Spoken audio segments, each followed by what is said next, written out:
Milos upang magpahayag ng katotohanan sa iyong salita. Ikaw din banal na Espiritu ang may kapangyarihang kumilos sa bawat puso at sa bawat isipan ng bawat kababaihan sa lugar na ito.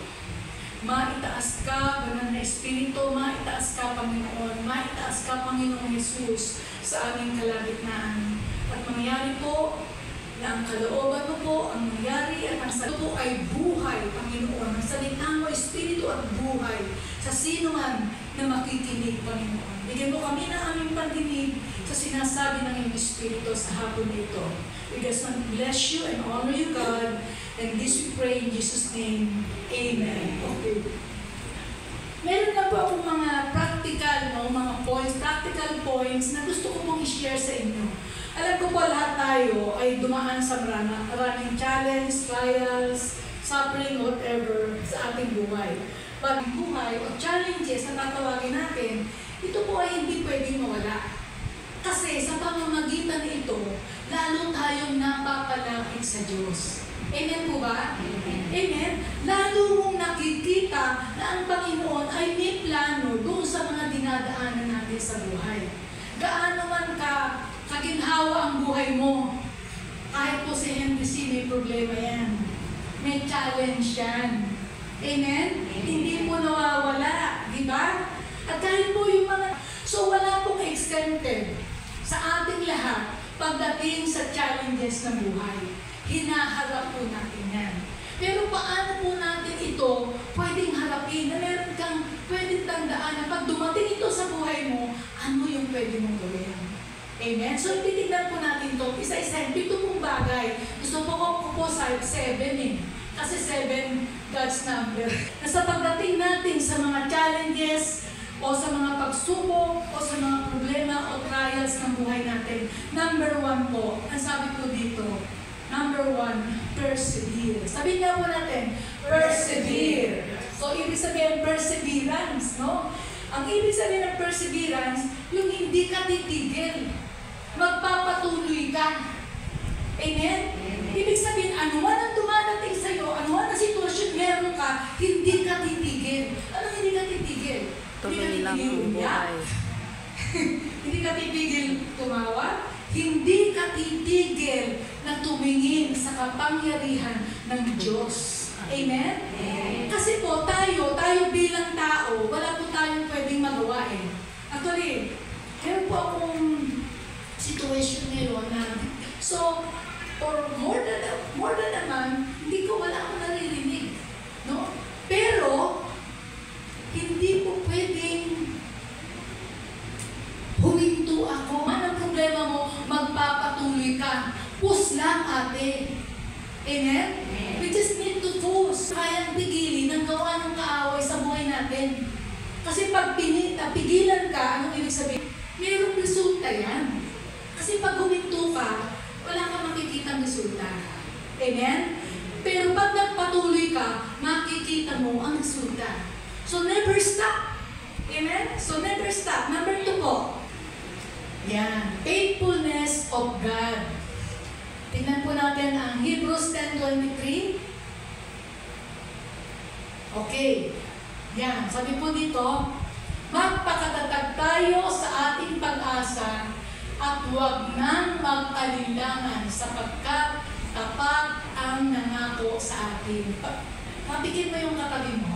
Sabihin mo, alam mo ba, tapat ang Diyos sa pangako niya? Sabihin natin yung tapat ang Diyos na nangako sa atin. Kahit anong sitwasyon meron ka, God is faithful. Tapat ang Panginoon, hindi siya nagbabago. Ano man ang sitwasyon mo, ang Diyos laging nandyan. Hindi ka iiwan, hindi ka pababayaan. Amen? Palakpakan natin ang Panginoon. Amen? Praise God. Ating mga buhok, alam niya ng Diyos. Ano man ang sitwasyon mo na dinadaanan, hindi nakita at hindi alam ng Diyos. Amen? And God has always a purpose in everything. Kasi ang Diyos, hindi nawawala tayo sa paningin niya. Focus ang Diyos sa atin eh. Ang masakit lang, pag may problema tayo, minsan, naiiba ang ating focus. Halimbawa, bigyan ko kayo. Pag may pangangailangan sa pera, ano agad ang iisipin mo? Yung totoo, hello! Ano po? Saan ba makakautang? Iniisip ko pa yung Romans 8:18. Tulog ako, nakapikit ako, pero sabi ko, ano ba ito? Tapos mo, yun pa rin. Ito pa rin yung problema, hindi naman nawala. Isip ka pa ng isip, di ba?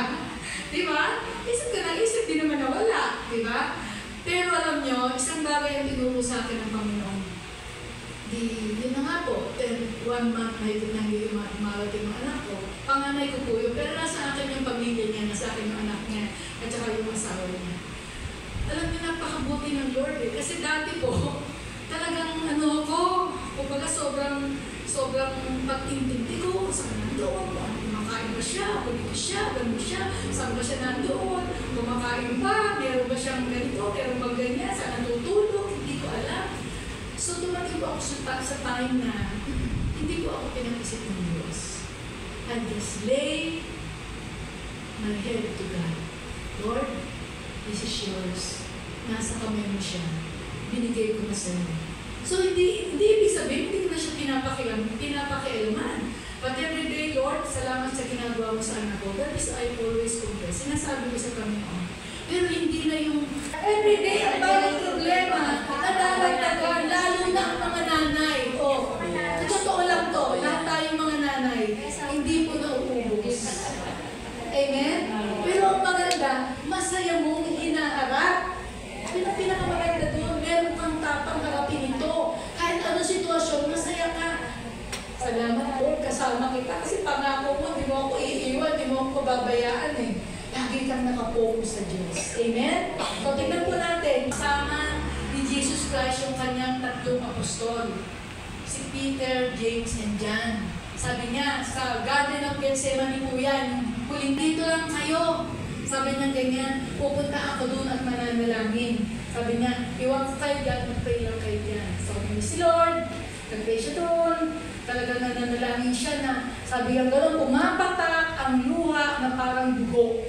Amen? So, taintin ang kanilang pananalangin. Amen? At may bantayan mo. Babantayan mo ba yung problema mo?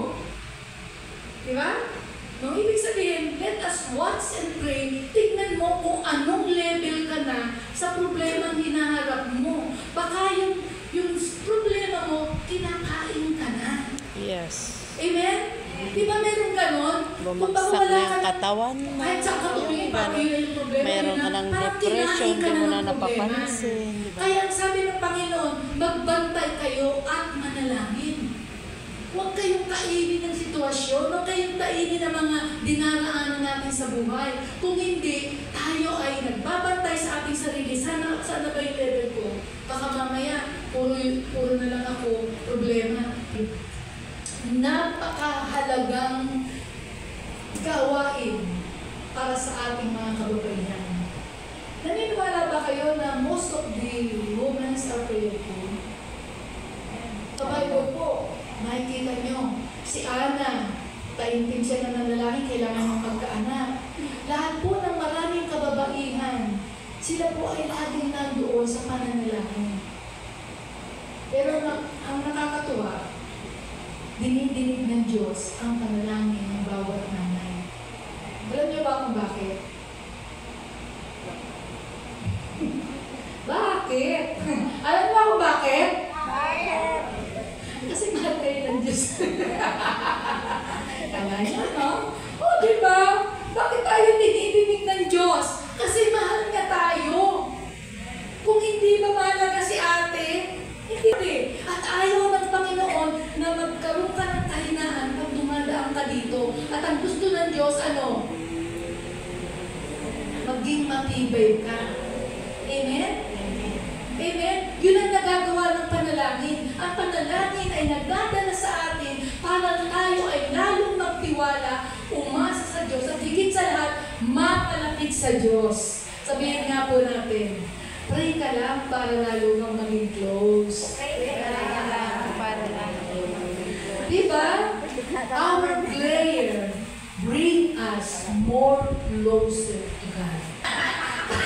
Pinagkakatawa yung mga asawa. Sige na. Diyos ka sa amin, di ba? Ibig sabihin, pag sinabi mo sa lahat ng panahon, anumang season na meron ka sa buhay, ang sa Bible, kinuha ang anak, kinuha ang yaman, kinuha lahat to the point na sugat-sugat ang buong katawan at ang sabi sa kanya ng asawa niya, "Uy, Bob, sumpain mo na yan. Diyos mo, ayan ba ginawa sa'yo?" Alam niyo po ang sabi ng Hope, ng ating kapatid na si Hope, magpupuri ka lang ba sa magandang bagay? Hindi ka ba sasamba maging sa pinakamababang sitwasyon pagtitiwala sa Panginoon? Amen? Palakpakan po natin ating Lord. Hallelujah! Praise God! Malapit na, number 7 na po tayo. Okay, the last po, ang huling-huling bagay, of course, hindi po mawawala yung Proverbs 3, 5, and 6. Sabi dito, "Huwag ka magtiwala buong puso at lubusan." Basahin po natin lahat. Huwag ka magtiwala buong puso at lubusan. At huwag ka mananahan sa sarili ng pagkakas. Sa lahat ng ginagawa mo, siya ay alalahan. Huwag ka ay pagbabayan sa iyong mga tataan. Ito po yung huling bagay. Ang ating pagtitiwala sa Diyos sa lahat ng bagay. Sa lahat ng sitwasyon, gawin ng Panginoon. Amen? Palakpakan po ng ating Panginoon. Palakpakan po ng ating Lord sa ako na ito. At alam niyo po, lahat po tayo, iba-iba ang sitwasyon natin. Pero ang Diyos po, ang nagsasabi, tapat ang Diyos sa bawat isa po sa atin. Amen? Pwede po tayong tumayo at awitin po natin muli ang ating worship leader, yung